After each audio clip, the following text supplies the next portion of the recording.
Come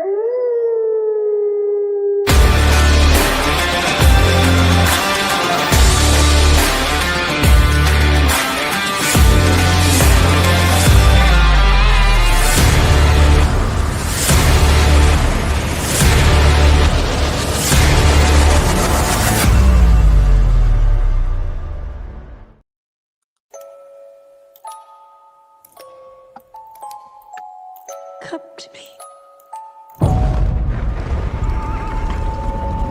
Come to me.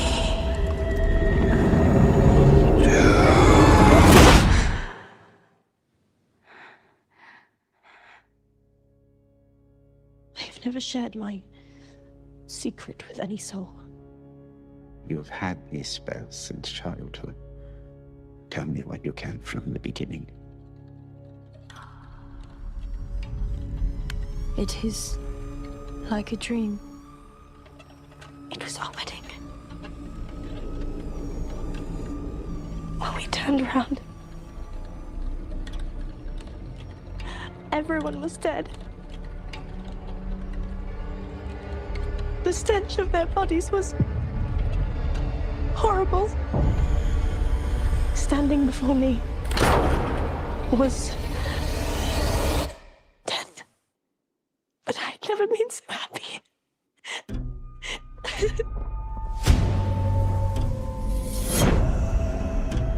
This creature is a force more powerful than evil. Its desire is to consume all life on Earth. Only you can redeem us. He is coming.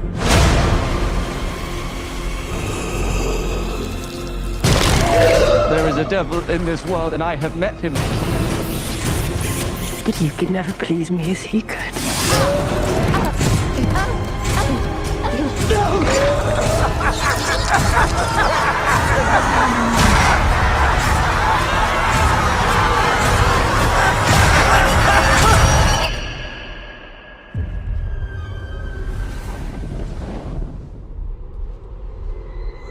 I'm ready.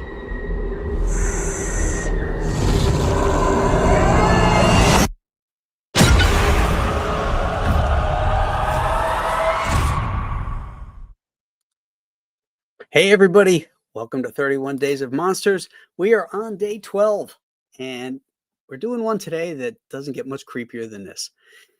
Based on the original 1922 F.W. Murnau's Nosferatu. This is Robert Eggers' version, and as you know, I did one of his movies either last year or 2 years ago, The Witch, which was another creep fest. He is really good at the creepiness factor. I like this movie a lot. I found it, again, creepy, scary, heartbreaking too. You know, it's got a great cast.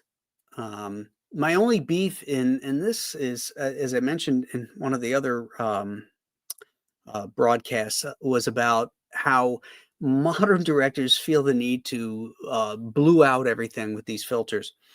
And there are parts in this where it was, I couldn't see what was going on, and I wanted to see, you know, particularly stuff that was like in Dracula's castle.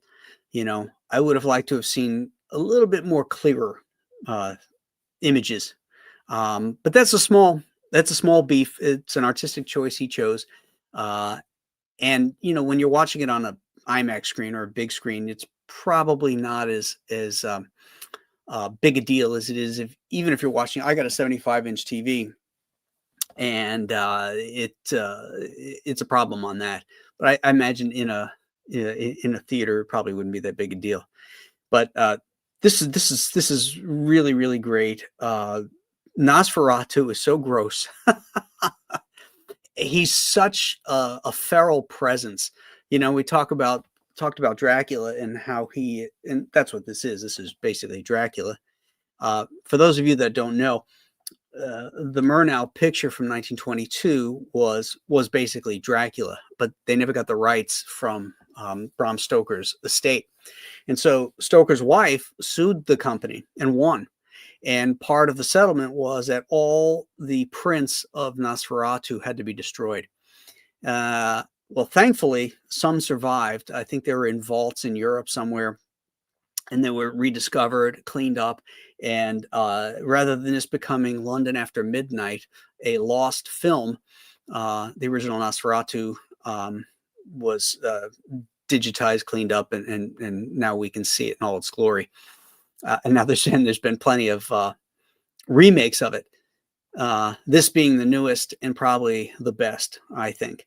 It's not a note for note version of the original Nosferatu, but it's got more heart. I mean, in the original one, it's, you know, the good guys win, Nosferatu is destroyed. But in this one, it's about a sacrifice and redemption. And our protagonist, the girl, has to give herself up in such a disgusting way to save everybody else. And she does so. And it's, if you haven't seen it, you got to check it out. I'm curious what you guys think about this. So let's pop in and say hello to the stream. JS is here. I'm glad to see everybody got the notification, short as it was. I had just gotten back from running errands, and I've got some lawn mowing to do and a cigar to smoke. And I figured I better get the show in before I relax and do that. So I threw it up at 2:30. So Crazy Cat is here. Crazy Cat says, I saw this in IMAX last year. Interesting that Nosferatu has had so many iterations. Willem Dafoe played Nosferatu in Shadow of the Vampire. That is true. I did not like that film. And I really disliked the Klaus Kinski one. I didn't like that at all. Rob Fellows, all hail to Graham's children of the night. What music they make. Don't forget your suntan lotion. Chris Juliano says, hi all.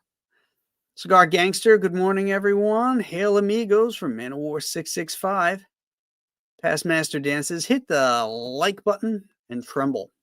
Michelle Bowers is here.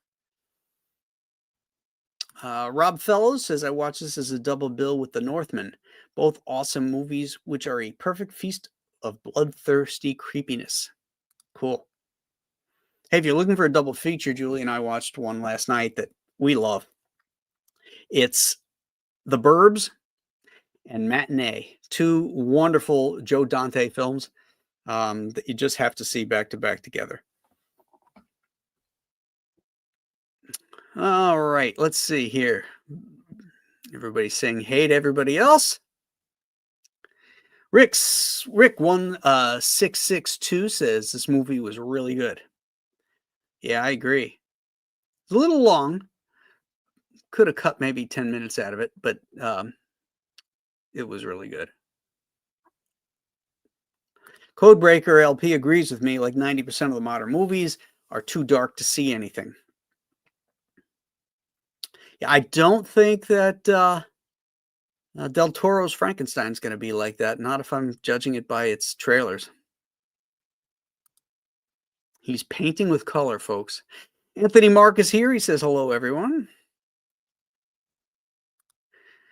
A decaying corpse of a vampire. Yeah.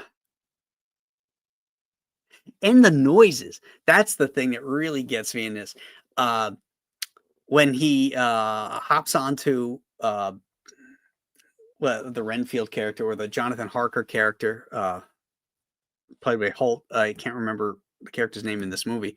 But anyway, there's that kind of like a suction slurping sound as he's like biting into his chest, and you can like hear this liquid, which is the blood that's sucking. It's really, really a gross noise. And Nosferatu's like animal sounds, it's like a leopard or a lion, that kind of low growl purr type thing. Really, really great choices. I have been enduring the most irregular dreams. Tom Hutton. Yep, after that, you and me both, mate. Rob does his homework. He always comes in with good quotes. QLEDs work better in bright rooms. If you have OLEDs, that could be part of the problem. Might have to go in and monkey with settings for such fare. Or they can just make the movies brighter. Nope. Can't smoke inside. I choose not to. Julie wouldn't want me to. But yeah, I don't want to smoke in my studio and get all my paper products all smoky, you know. Over the years, I've worked with inkers that were smokers, you know, cigarette smokers, and I'd get pages returned to me, and I'm like, whoo, whoo, I got to air this sucker out. Dragon Dancer says, I like Dracula's rhythmic slow talking, able to understand what he was saying. Yeah, even with his accent. And it's Count Orlok, Dragon Dancer, not Dracula. Get your vampires right. Let's see.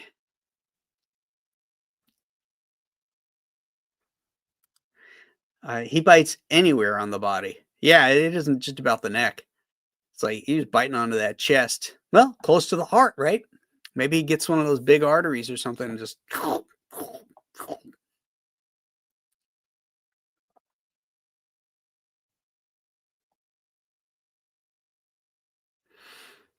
Yeah, that would be bad to expose work to the fumes. Agreed.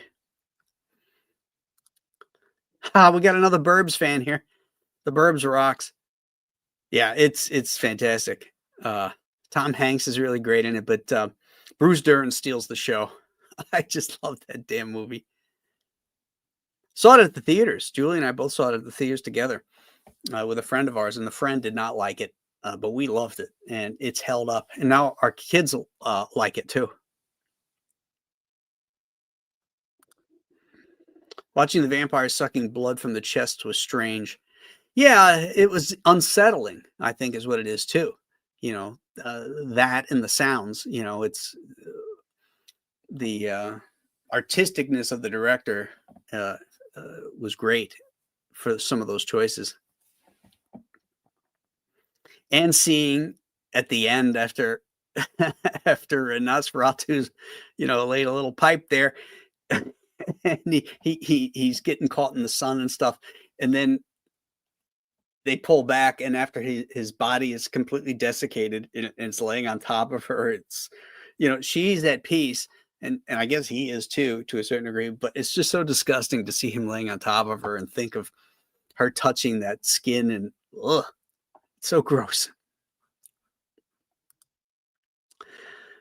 Always feel poor Tom Hutton gets undervalued in his loyalty and heroism. He sticks with Ellen through everything, but gets cheated of finally disposing of Orlok. That's true. He never does get a shot at Orlok, even after what he went through.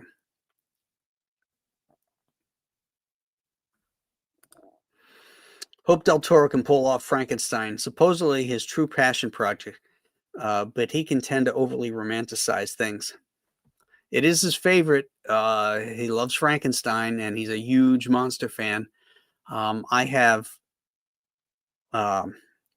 hopeful, I guess. I guess I'm hopeful for what he's going to do.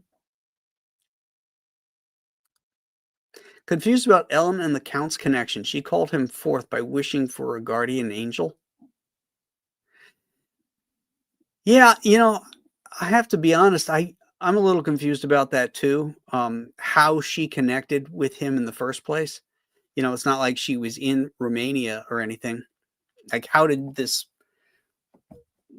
Maybe somebody in the chat knows. If any of you guys know what that connection was, like how Ellen was able to reach him when she was younger, and him falling in love with her, I'd be interested to hear that, and so would Dragon Dancer.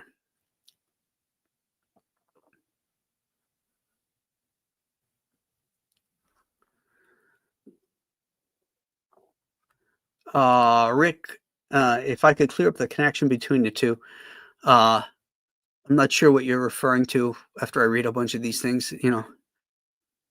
Oh, the connection between the two, um, the Burbs and Matinee? Is that what you mean?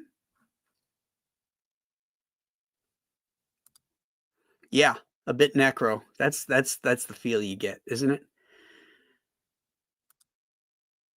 Please sign up, as Past Master Dan says, for Shanu 77. The QR code that's up there now is actually will take you to the link for the sign up because the Escape from Monster Island comes down tonight. Those are coming from the printer, hopefully Halloween. So that's we're moving on. We're going to get everybody signed up now for Shanu 77.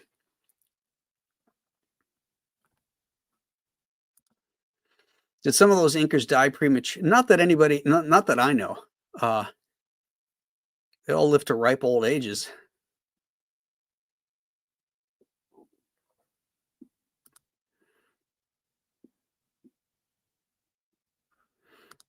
Oh, Orlok and the girl, that connection. Yeah, I don't know the answer to that, Rick.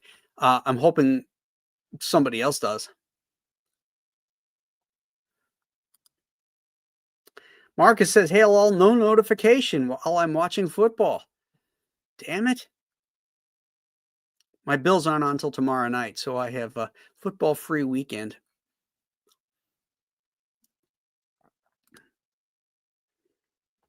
Orlok was not just a vampire, he was a sorcerer, and she was hinted to have supernatural powers as well. That bit about she could have been a priestess of Isis. Ah, well, that's interesting, Rob. Now, I did not catch that, but that could explain some stuff. Interesting.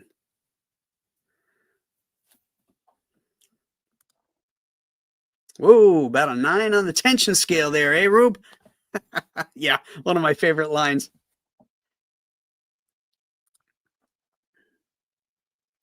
Also, have heard that in her sickly state as a child, she reached out for salvation.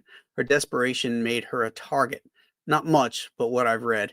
Yeah, that wouldn't come true, or that doesn't ring true, I should say, for me. If that was the case, that was not made clear at all. Um, you know, if she's reaching out to God for salvation, I just find that odd that her her radio waves could be intercepted by what is ostensibly the devil.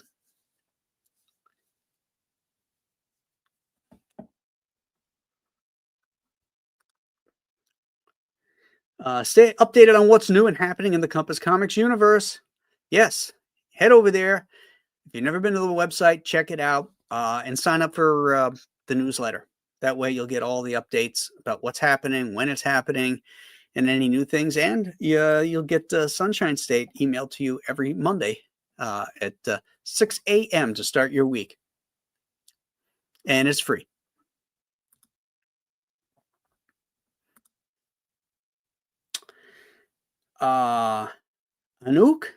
Anuki 22. This Nosferatu was surprisingly really good. Saw it twice. Yeah, this was my second time around. I saw it earlier in the year, and I figured I better refresh it. So I watched it yesterday. Okay. So I guess right now we're going to go with that Orlok was not just a vampire, but he was a sorcerer, and that she had hinted to have supernatural powers as well. I like the coercion aspect where he, he can't do it without her. Sort of like the old, the vampire can't come in unless he's invited in, and would that would apply for the domicile as well as personally. Like he can't come in and do what he's got to do to her, whatever that may be, without her approving of it. And since she wasn't going to do it, he was going to come back 3 times, and then he was going to kill everybody. So putting the pressure on her. It was really, really a horrible creature.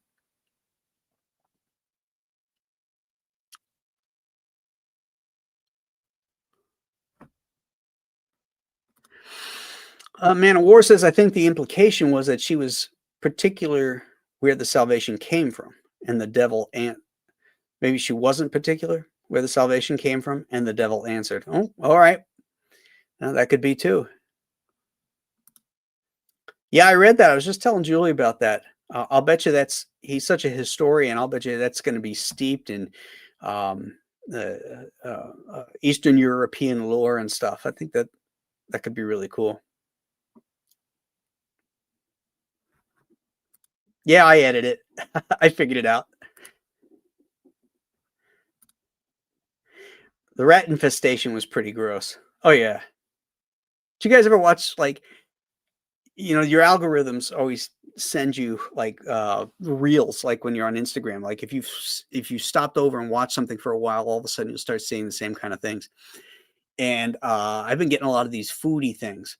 And a lot of them are, like, in India or something, where there's this guy with no shoes on this shitty, dirty thing, is making food for people, and on the floor are all these rats crawling around. It's really disgusting. Why didn't Orlok realize the sun was coming up at the end? I think he did. I think Orlok was basically satisfied with his ending that way. You could say he went out with a bang.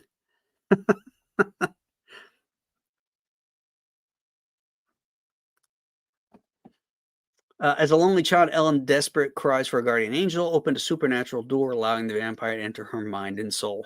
Okay. All right, we'll go with that.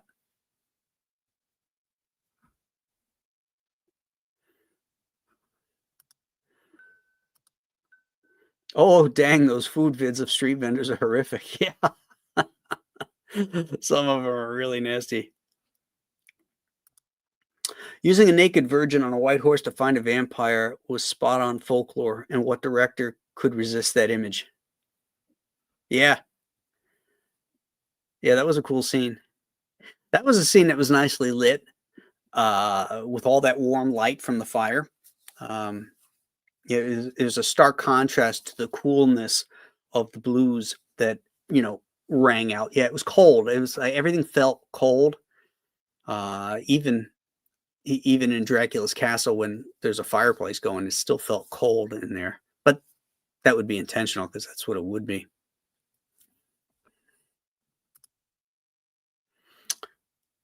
Bang indeed. Yes.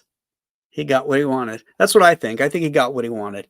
And he decided that, he was going to check out at that point. All right, what do we got coming up next? We got a low-budget film, modern low-budget film from 2015 tomorrow called Southbound. I wouldn't suggest renting it, and we'll go over why. It's not a bad movie or anything like that, but I don't know that you should rent it. You can watch it for free on YouTube. And when it starts, by the way, don't think you're missing something. Because when I watched it on YouTube, I thought, well, maybe this isn't the whole movie. Maybe they cut out the first 20 minutes. But they didn't.